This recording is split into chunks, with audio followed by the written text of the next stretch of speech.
हम आपको कलसा गोठते समय का सॉन्ग सुनाएंगे जो इस तरह है।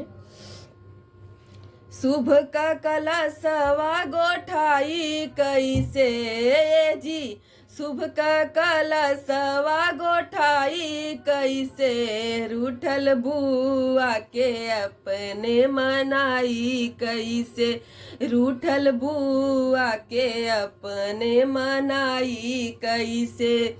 पापा मोर गरीब बाटे, मम्मी मोर लाचार बाटी, पापा मोर गरीब बाटे, मम्मी मोर लाचार बाटी। ए जी बुआ जी कने गवा चुकाई कैसे, ए जी बुआ जी कने गवा चुकाई कैसे, रूठल बुआ के अपने मनाई कैसे, रूठल बुआ के अपने मनाई कैसे। ये जी शुभ का कलशवा गोठाई कैसे, ये जी शुभ का कलशवा गोठाई कैसे, रूठल बुआ के अपने मनाई कैसे, रूठल बुआ के अपने मनाई कैसे।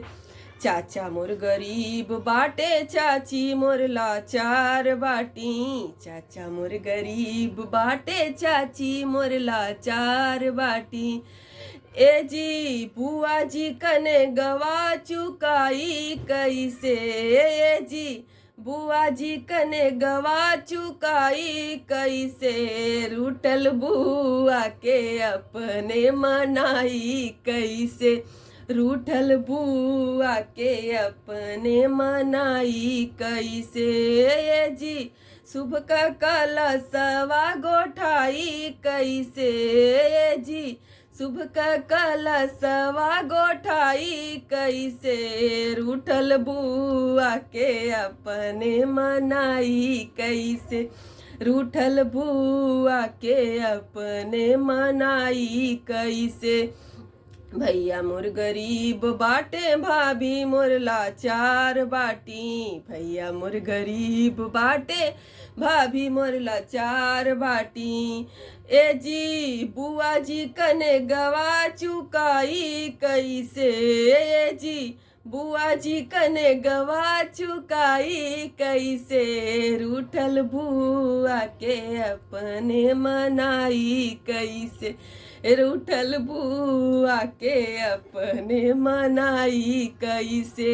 ये जी शुभ का कलशवा गोठाई कैसे, ये जी शुभ का कलशवा गोठाई कैसे, रूठल बुआ के अपने मनाई कैसे, रूठल बुआ के अपने मनाई कैसे।